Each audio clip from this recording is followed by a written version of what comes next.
नमस्कार, आप देख रहे हैं आवाज़ इंडिया। मैं हूं आपके साथ आशीष। इस वक्त हमारे साथ जुड़े हुए हैं महाराष्ट्र प्रदेश कांग्रेस के प्रवक्ता राकेश शेट्टी जी। इनसे बात करेंगे आगामी चुनावी मुद्दे पे, लोकसभा चुनाव जो हुआ है उस पे, और मुंबई में हो रही लगातार बारिश के मुद्दे पे।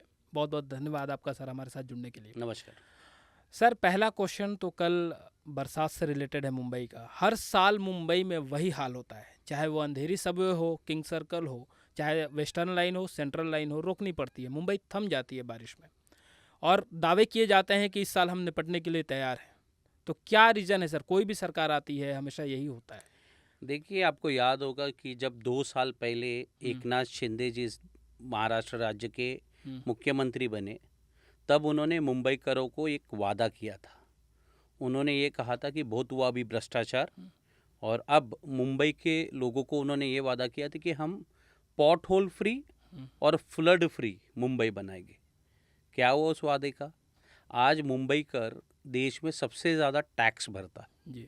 आज भी महानगर पालिका का अगर आप एनुअल बजट देखते हो तो करीबन 25,619 करोड़ रुपया है।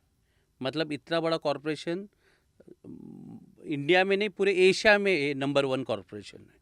और इस कॉरपोरेशन का हालत इन्होंने ये बना के रखा है महाराष्ट्र सरकार ने, कि आज जितने कॉन्ट्रैक्टर है आप देख लीजिए। हम्म, मैंने कल बाकी चैनल्स में भी कहा कि ये जो सरकार है ये कॉन्ट्रैक्टर फ्रेंडली है, इसलिए आज मुंबई का ये हाल है। और आपको याद दिला दूँ, कुछ दिन पहले हमारे मुख्यमंत्री गए थे ग्रीन कारपेट लगा के धारावी के धारावी पास में, हाँ, नाला सफाई देखने, सफाई देने और हमने वो देखा। और उस दिन उन्होंने 300 करोड़ का कॉन्ट्रैक्ट दिया था। नाला सफाई के लिए दिया। हम्म, आज अगर ढंग से नाला सफाई किया होता तो वाटर लॉगिंग नहीं होता, हम्म। वो साफ़ सुथरा पानी चला जाता समुंदर पे, मगर वो हुआ नहीं। और इसका पूरा जिम्मेदारी मुख्यमंत्री का है, और ये उनका फेलियर है। रामदास अठावले जी भी मीठी नदी की सफाई के साथ जुड़े थे। मैं भी गया था वहाँ रिपोर्टिंग करने। बहुत तामझाम था कि साफ़ हो जाएगी, पानी निकल जाएगा, लेकिन कुछ हुआ नहीं। फिर वाटर लॉगिंग हर जगह जो है लगा पड़ा है। आज आप मुंबई के हम्म, तमाम जो बड़े गटर है, हम्म, नाले है, आप देख लीजिए, आज साफ़ हो चुका है। हम्म, जो निकम्मी सरकार नहीं कर पाई वो बारिश के पानी ने कर दिया। आज मैंने देखा बहुत सारे माई बीएमसी ऐप है आज, उसमें आप देखोगे कि फ्रेश नाला क्लीन किया हुआ फ़ोटोज़ आपको देखने को मिलेगा। ये किसी कॉन्ट्रैक्टर ने नहीं किया, ना कॉरपोरेशन ने किया। ये बारिश का जो लाखों गैलन ऑफ पानी आया है उससे वो अपने आप साफ़ हो चुका है। वो तो मतलब ये मुंबईकर को 300 करोड़ का चूना लगाने का काम हम्म, महाराष्ट्र सरकार ने और कॉरपोरेशन ने किया। मतलब आप कहना चाह रहे हैं कि 300 करोड़ देने की ज़रूरत नहीं थी, अपने आप बारिश आया, अपने आप सब कल जो बह गया। फ्लडिंग हुआ ये हाँ। एविडेंट है, मतलब ये हम्म, कोई भी बता सकता है। हम्म, हम भी गांव में देखिए या अपने घरों में देखिए या सोसाइटी में देखिए, हम्म, जब तक नाला साफ नहीं होता है वाटर लॉगिंग होता है। हम्म। जैसा वो नाला क्लीन हो जाता है, पानी साफ सुथरा चला जाता है। तो ये तो 300 करोड़ का चूना मुख्यमंत्री ने महाराष्ट्र के लोगों को लगा दिया है। सर, दूसरा क्वेश्चन आपसे ये है कि हम मुंबई को, यहाँ तक कि फॉरेन में भी, दिल्ली, मुंबई, बैंगलोर, ऐसे सिटी को देखा जाता है कि इंडिया का मोस्ट डेवलप्ड, मुंबई खासकर आर्थिक राजधानी। लेकिन दुख की बात यह है कि मैं खुद एक रिपोर्टिंग कर रहा था जिसमें मुझे पता चला मोस्ट तनावपूर्ण शहर। तनाव का रीज़न सर कहीं ये तो नहीं है कि आप ऑफिस के लिए निकल रहे हैं। प्राइवेट जॉब क्या होता है सभी लोग जानते हैं। 10 मिनट लेट तो आपकी जगह पे दूसरा हावी होने लगता है, और उसमें ट्रेनें रुक जाएं। हर साल का यही है कि 2 महीना प्रॉपर, जुलाई, अगस्त, सितंबर तक लोगों को ऐसी दिक्कतों का सामना करना पड़ता है। कितनी बेइज्जती होती है कि आर्थिक राजधानी, आपने टैक्स की बात की, 52,000 करोड़, 27,000 करोड़, इतने पैसे आते हैं, लेकिन आप देखिए बसें लीक हैं, ऊपर से पानी निकल रही है, सड़कें जाम हैं। तो मतलब इसका सुधार कब हो सकता है सर? मैं खुद बहुत दिनों से, बच्चा था तब से ये न्यूज़ देख रहा हूँ। आज मैं रिपोर्टिंग भी उस पर कर रहा हूँ, पता नहीं आगे क्या करूँगा इस न्यूज़ पे। तो इस कल मैं हम्म, किसी चैनल में था, हम्म, भाजपा के जो प्रवक्ता है वो आरोप शिवसेना के ऊपर लगा रहे थे। हाँ, मैं भाजपा को एक याद दिला दूं कि कॉरपोरेशन में जो 30 साल सत्ता हम्म, शिवसेना की थी, उसमें बराबर का पार्टनर बीजेपी भी था। हम्म, तो बीजेपी अपना दामन साफ है ये नहीं बता सकते। और पिछला जो 2.5 साल आप देख लीजिए, हम्म, देवेंद्र फडणवीस जी डिप्टी सीएम है, सीएम हमारे एकनाथ शिंदे जी हैं। आपका जिम्मेदारी बनता था कि कॉरपोरेशन चुनाव टाइम पे लेना। हम्म, आज अगर मुंबई कॉरपोरेशन के अंदर 225 कॉरपोरेटर होते, स्टैंडिंग कमेटी होता, मेयर होता, तो ये हालत नहीं होती। हम्म, आज पूरा ये इलेक्शन सिस्टम को साइडलाइन करके इलेक्शन को डिले करवा कर अकेला म्युनिसिपल कमिश्नर एक वन मैन शो है और पूरा कॉन्ट्रैक्ट उनके हाथ के नीचे से जा रहा है, जो जबकि 225 कॉर्पोरेटर्स, स्टैंडिंग कमेटी, मेयर सब गायब है सिस्टम से बाहर।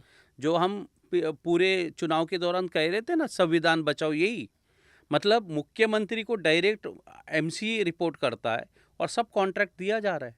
मतलब खुलेआम दलाली हो रहा है और ये जो कॉन्ट्रैक्टर्स है ये काम नहीं कर रहे और सरकार जो है कमीशन खोर है, इसलिए लोग डूब रहे और इसलिए मुंबई कल डूब गया था।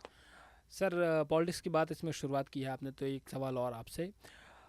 राहुल गांधी जी का परफॉर्मेंस अच्छा रहा है, कांग्रेस का परफॉर्मेंस बहुत अच्छा रहा है, लेकिन अभी संसद में जो उन्होंने बोला कि हिंदू जो है हिंसक नहीं होता है लेकिन ये लोग हिंसक हैं, सारे हिंदुओं को ब्लेम किया उन्होंने, या कुछ प्रायोरिटी थी, वो बोलना कुछ और चाहते थे, दिखाया कुछ और गया? मोदी जी भी खड़े होकर जवाब दिए उस पर। देखिए, राहुल जी ने पहले वाक्य में ये कहा कि जितने भी धर्मगुरु है या भगवान है जिन्हें हम मानते हैं, वो सबका मैसेज एक ही है कि डरो मत, और सब लोग हर जाति धर्म के लोगों को साथ लेकर आगे बढ़ने की बात करते हैं, गुरु नानक जी हो या कोई भी हो। तो नरेंद्र मोदी जी को खटास करते हुए ने ये कहा कि नरेंद्र मोदी ये अकेले हिंदू धर्म के ठेकेदार नहीं है, ना ही रिप्रेजेंटेटिव है, ना आरएसएस है, ना बीजेपी है। और अगर नरेंद्र मोदी जी हिंदू धर्म को अगर फॉलो करते थे तो वो शंकराचार्य जो सबसे बड़े पायदान पे बैठे हैं धर्म के मामले में, उनकी बात मानना चाहिए था। राम मंदिर अधूरा था और फिर भी आपने उसका उद्घाटन किया। क्यों किया आपने? क्योंकि आपको चुनाव में उसका प्रचार करना था, वोट लेना। मंदिर कंप्लीट नहीं है, उन्होंने कहा कि यह अशुभ होगा और हुआ अशुभ। नरेंद्र मोदी को उत्तर प्रदेश में अयोध्या के जनता ने रिजेक्ट कर दिया। और वही नहीं, जहाँ जहाँ पे भगवान जी जो अयोध्या से लेके कन्याकुमारी तक गए थे, सभी जगह उस भारतीय जनता पार्टी सीट हार गई। और नरेंद्र मोदी जी को हिंदू से कुछ लेना देना नहीं है, ये डिवाइड एंड रूल वाले पॉलिसी अपनाते हैं।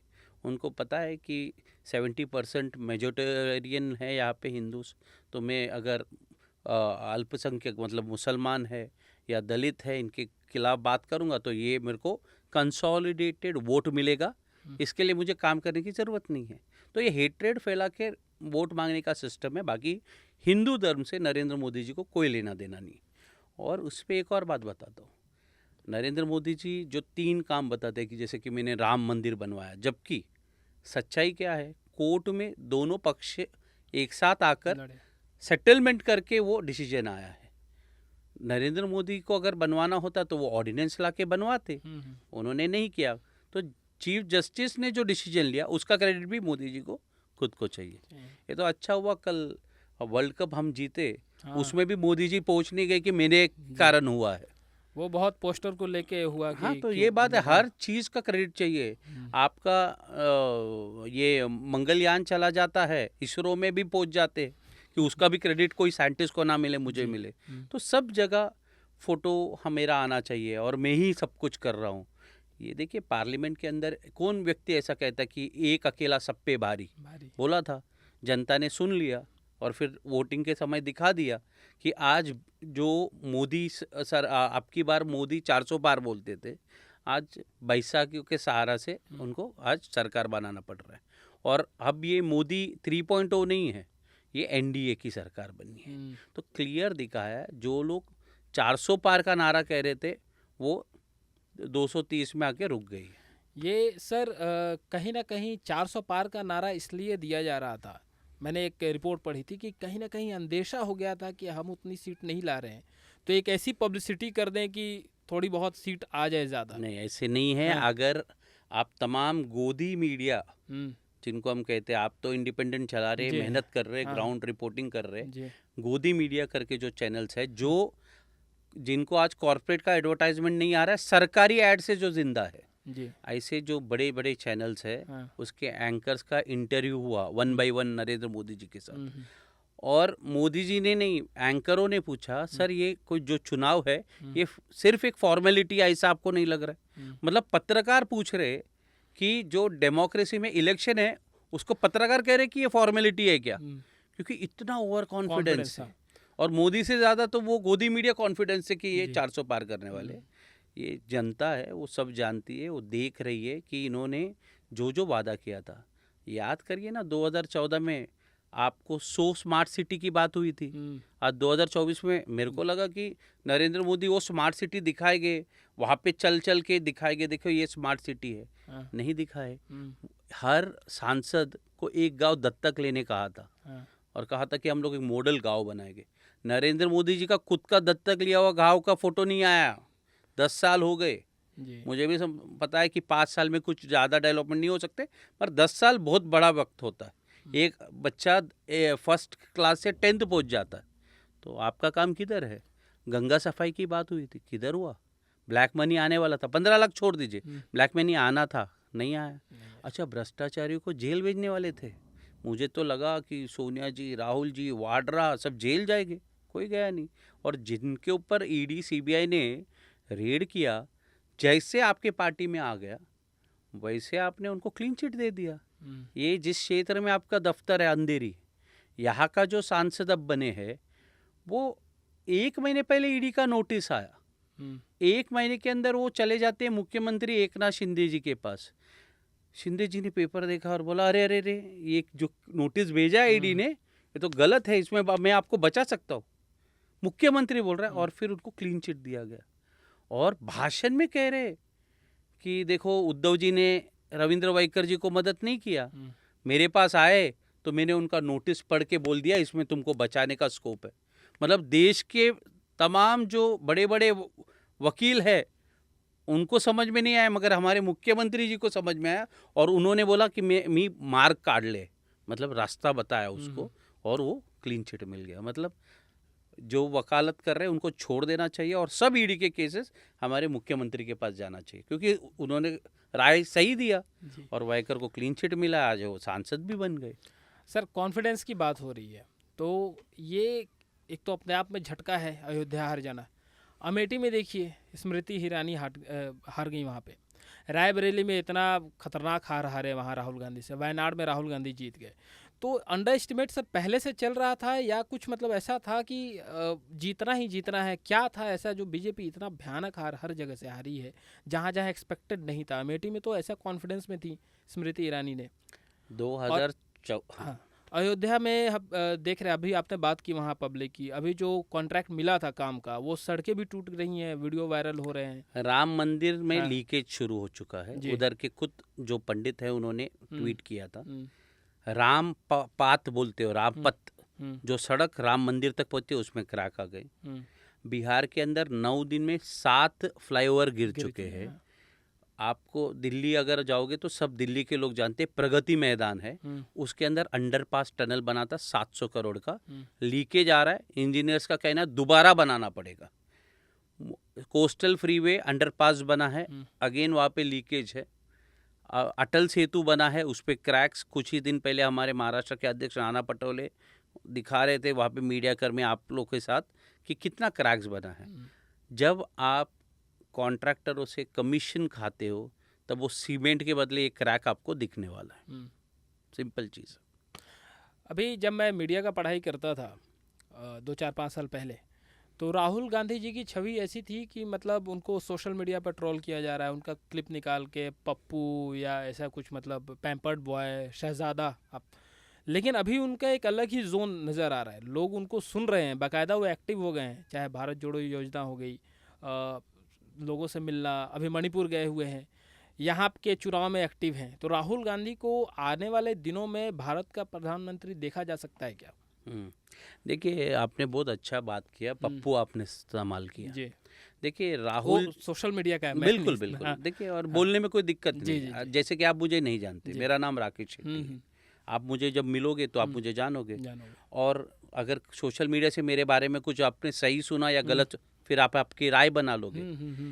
राहुल गांधी जब 2004 में पहली बार एमपी चुन के आए, आप न्यूज़पेपर कटिंग उठा के देख लेना, मीडिया का देख लेना, कि 2009-10 तक मोस्ट एलिजिबल बैचलर करके उनका नाम आता था और उनको ऐसा हीरो प्रोजेक्ट किया था मीडिया ने। मामला उधर बिगड़ गया कि 2011 के अंदर बट्टा पासोल का इशू हुआ, उत्तर प्रदेश के अंदर किसानों से मुआवजा नहीं देते हुए जमीन हड़प लिया था और राहुल जी वहाँ पे जाकर धरने पे बैठे और उन्होंने एक बात किया, एक स्टेटमेंट दिया कि किसानों को अगर ज़मीन सरकार अगर लेगी तो उनको 4 गुना मुआवजा देना चाहिए। ये उनका स्टेटमेंट है। जिस दिन उन्होंने ये स्टेटमेंट दिया तो जो पॉलिटिकल बहुत नज़दीकी जानते हैं और देखते हैं, कॉरपोरेट इंडस्ट्री भी है, उनको ये समझ में आ गया कि राहुल जी कल अगर इस देश के प्रधानमंत्री बनेंगे तो वो किसानों की बात करेंगे और जो कॉरपोरेट इंडस्ट्री ज़मीन हटाना चाहती है ना किसानों से, हम नहीं कर पाएंगे। इसलिए बाकायदा लॉबी बनाया गया, देश के बड़े बड़े उद्योगपति साथ में आकर, और एक वर्ड कॉइन किया पप्पू करके, और राहुल जी को आपने सोशल मीडिया तब नया नया आई और उसमें आपने उस वर्ड को कॉइन करके उनका इमेज टैम्परिंग किया। आपको अगर किसी ने ट्रोल किया तो आप 2 दिन तक घर से नहीं निकलोगे जी। जस्ट इमेजिन करो, राहुल गांधी 2012 से आज 24 में आ रहे, लगभग 12 साल आपने जिस व्यक्ति को ट्रोल किया, फिर भी आज वो दम से खड़ा है और जवाब दे रहा है और डर नहीं रहा है। इमेजिन करो, आपके बारे में गलत गलत गलत बयान नेशनल मीडिया पे चल रहा है, सोशल मीडिया तो छोड़ दीजिए, नेशनल मीडिया पे, और कॉरपोरेट लॉबी इतना पैम्परिंग करती है ये मीडिया चैनल्स को कि आप इनका नेगेटिव न्यूज़ चलाओ और मिस इन्फॉर्मेशन दो। ही इज़ एजुकेटेड, स्टैनफोर्ड गए। नरेंद्र मोदी जी का क्या है, 10वीं के बाद का कोई सर्टिफिकेट दिखा नहीं पाते, 4 लोगों को नहीं लेके आते कि ये लोग मेरे साथ कॉलेज में थे। जो अमित शाह ने प्रेस कॉन्फ्रेंस करके सर्टिफिकेट दिखाया वो प्रिंटेड था, जबकि वो जिस समय पास हुए उस यूनिवर्सिटी में हैंड रिटन सर्टिफिकेट दिया जाता था। मतलब बहुत सारे, और खुद नरेंद्र मोदी जी का एक पुराना राजीव शुक्ला जी जो अभी राज्यसभा एमपी है, उनका एक टीवी चैनल में आता था, मोदी जी से उन्होंने पूछा आप पढ़े, बोले मैं पढ़ा लिखा नहीं हूँ। मतलब साफ है उनका। गुजरात में मुख्यमंत्री थे तब वो बच्चों को सीख दे रहे। वो टीचर ने कहा ना कि ज़्यादा पढ़ना चाहिए, दोस्तों में ज़्यादा पढ़ा लिखा नहीं हूँ, मतलब खुद एज चीफ मिनिस्टर उन्होंने बोला, और जैसा प्राइम मिनिस्टर का उनका बारी आई तो ये सब चीज़ क्रिएट किया गया। ये पूरा दुनिया जानती है। और राहुल जी का इमेज आप खराब कर लो, उनको जितना चाहिए डरा लो। बीच में नरेंद्र मोदी जी ने झूठा झूठा केस उनके ऊपर किया, ईडी दफ्तर में 8-8 घंटा राहुल जी को बिठाया, और आप इनको डरा रहे हो। अरे यार, जिसके पिताजी को आतंकवादी ने बम से उड़ाया, चितड़े चितड़े हो गए, जिनकी दादी देश का सबसे सुरक्षित घर प्राइम मिनिस्टर निवास में रहते थे, उनको 36 गोली मारी गई, उनके पोते को आप डरा रहे हो छोटे से चाकू दिखाकर। अरे छोटा सा गुंडा किसी को धमका देता है तो लोग जाते नहीं है, गांव छोड़ देते, एरिया छोड़ देते। अब राहुल जी को धमका रहे हो जिन्होंने ये सब चीज़ देखा है। तो राहुल जी को डराओ मत, इसलिए वो डरते नहीं है। और आज लोग समझ रहे, देखिए 2014 के अंदर जब कांग्रेस की सत्ता थी और जब वो ट्रांसफॉर्मेशन हो रहा था, जब आम आदमी पार्टी हो या अन्ना हज़ारे हो, रामदेव बाबा, ऐसे लोग आके हमारी बहुत इमेज ख़राब किया, इसलिए लोगों ने चांस दिया कि यार भ्रष्टाचार बहुत हो गया, हम किसी और को चांस देते। तब नरेंद्र मोदी जी को मौका मिला। 14 से 19 इनको मौका मिलने के बाद 19 में पुलवामा हमला हुआ। 19 से 24 का आप मोदी जी का ट्रैक रिकॉर्ड देख लो, क्या हुआ देश में? कुछ नहीं किया डेवलपमेंट। लोगों के उम्मीद थी कि डेवलपमेंट होगा, मगर ऐसा कोई डेवलपमेंट नरेंद्र मोदी जी ने किया नहीं। एक आदमी का डेवलपमेंट हुआ। 2013 का रिकॉर्ड देख लो, गौतम अदानी वर्ल्ड फोर्ब्स में 700 नंबर पे था, मतलब 700 से भी आगे थे। और 2014 में 24 में ऐसा डेवलपमेंट हुआ है, 22 या 23 में वर्ल्ड के टॉप 3 में आ गए। और जैसे कि आज आपने क्या पढ़ाई की, आप मीडिया का ही, मास मीडिया ही किया है ना, इसलिए आज आप पत्रकार हो, आज मेरा इंटरव्यू ले रहे हो। गौतम अदानी जी को डिफेंस का डी आता नहीं है, पूरे लाइफ डिफेंस में काम नहीं किया, मगर 2019 के बाद सब डिफेंस कॉन्ट्रैक्ट उनके कंपनी को दिया। 2019 के पहले एक एयरपोर्ट नहीं चलाया, पोर्ट था, एयरपोर्ट नहीं चलाया। 2019 के बाद आज 12 बड़े बड़े एयरपोर्ट उनको दिया गया। मतलब जिस आदमी को जिस फील्ड का एक्सपीरियंस ही नहीं, उसको आप सब दे रहे हो। और जब आप वोट लेते हो ऐसा एमएलए एमपी, और आप उसमें कसम खाते हो इस देश का कॉन्स्टिट्यूशन के ऊपर हाथ रख के शपथ ओथ। कि मैं किसी को फेवरिज्म नहीं करूँगा, तो ये फेवरिज्म नहीं है तो क्या है? और पप्पू राहुल गांधी नहीं है, इस देश के लोगों को पप्पू बनाने का काम कोई कर रहा है तो नरेंद्र मोदी जी कर रहे हैं। सर एक स्टेटमेंट पूरे इलेक्शन का रिजल्ट बदल देती है, चाहे वो संविधान बदलने वाला स्टेटमेंट हो या रिजर्वेशन ख़त्म करने वाला स्टेटमेंट हो बीजेपी का, उसमें उनको नुकसान हुआ। राहुल गांधी जी ऐसा स्टेटमेंट दे रहे हैं संसद में, उसको फिर से तोड़ मरोड़ के पेश किया जा रहा है, चाहे वो कोई भी करे सोशल मीडिया पे। इससे डर नहीं है कांग्रेस को कि अभी चुनाव होने वाला है यहाँ अगले साल बिहार में है, तो घाटा हो सकता है हिंदुत्व का? देखिए ये एक और मीडिया में गोदी मीडिया चला रही है, क्योंकि कांग्रेस ने ऐसा प्रचार किया कि नरेंद्र मोदी सत्ता में आएंगे तो संविधान बदल। तो सत्ता में अगर आके संविधान बदलते तो सिर्फ जो SC ST भाई है उनका ही वोट में फर्क होता ना, मगर इनके जो 7 to 8% कोर हिंदू वोट है वो ट्रांसफर हुए सर। अभी कटे हैं। और वो क्यों हुए? क्योंकि मोदी जी को लगता है कि सब लोग हिंदुत्व के नाम पे दिया, नहीं है ऐसा। कुछ लोग डेवलपमेंट के नाम पे दिए, कुछ लोगों को भ्रष्टाचार के खिलाफ, क्योंकि मैंने आपको बताया कांग्रेस का छवि इतना खराब किया कि भ्रष्टाचार के खिलाफ दिया है। तो ये लोगों को देखा यार, मोदी जी के समय पे जो अजित पवार के ऊपर भ्रष्टाचार का आरोप खुद नरेंद्र मोदी लगाए भोपाल में, क्या कहा? 70,000 करोड़ का सिंचन घोटाला, वो अजित पवार आ गया बीजेपी में, साफ हो गया जी। आदर्श घोटाला की बात करते थे अमित शाह और मोदी जी, अशोक चौहान आ गया तो उसको अवार्ड कर दिया, क्या किया? राज्यसभा भेज दिया। ऐसे छगन भुजबल, उसको तो 3 साल तो जेल भेजा महाराष्ट्र सदन केस में, आज वो बीजेपी के साथ मंत्री है। तो मतलब हसन मुशर्रफ, हाई कोर्ट के अंदर हसन मुशर्रफ का बेल कैंसिल हो चुका है, 1 महीने बाद वो महाराष्ट्र में मंत्री बन गए। मतलब जितने लोगों के ऊपर आरोप थे वो सब लोग भारतीय जनता पार्टी में आने के बाद उनके केसेस नल एंड वॉइड कर दिया। क्या आप जानते नहीं हैं कि देश के पब्लिक मीडिया और सोशल मीडिया बहुत क्लोजली फॉलो कर रहे हैं, इसलिए इनको वोटिंग से बाहर गया। ये कोई रिजर्वेशन का मामला नहीं है, संविधान बदलने की बात नहीं है। जो पब्लिक है उनको मूर्ख बनाना बंद कर दीजिए। अभी राष्ट्रीय जनता दल राजद के जो करता धरता मेन लालू प्रसाद यादव जी ने कमेंट किया है कि अगस्त तक ये सरकार गिरेगी और हम फिर से इलेक्शन में आएंगे, फिर से इलेक्शन जीतेंगे और हमारी सरकार बनेगी। और ये 2 लोग हैं, चंद्रबाबू नायडू और नीतीश कुमार, ये दोनों जो हटेंगे और बीजेपी फिर से धराशायी होगी और हमारी सरकार वापस आएगी। इस स्टेटमेंट से कितना बिलीव करता? बहुत सारे नेताओं ने कमेंट भी किया है ऐसा होगा, ये 5 साल कंटिन्यू चलने वाली सरकार नहीं है, हम वापस आएंगे। देखिए पहली बात तो नीतीश कुमार जी ने इंडिया अलायंस की शुरुआत की, जो गठबंधन का नाम नहीं था, और इसमें कोई दो राय नहीं, क्योंकि नीतीश कुमार जी ने बार बार, मुझे लगता है पिछले 10 साल में 4 बार उन्होंने साइड चेंज किया है। और चंद्रबाबू नायडू भी आपको पता है कि उनका भी रेपुटेशन इस मामले में को ठीक नहीं रहा। अगर उनकी मांगे मोदी जी ने पूरा नहीं किया, जो भी जायज़ हो, मैंने उस पर नहीं जाता हूँ, मगर वो साइड चेंज कर सकते। और ये भी हो सकता है कि आगे जाकर बाई इलेक्शन हो देश में।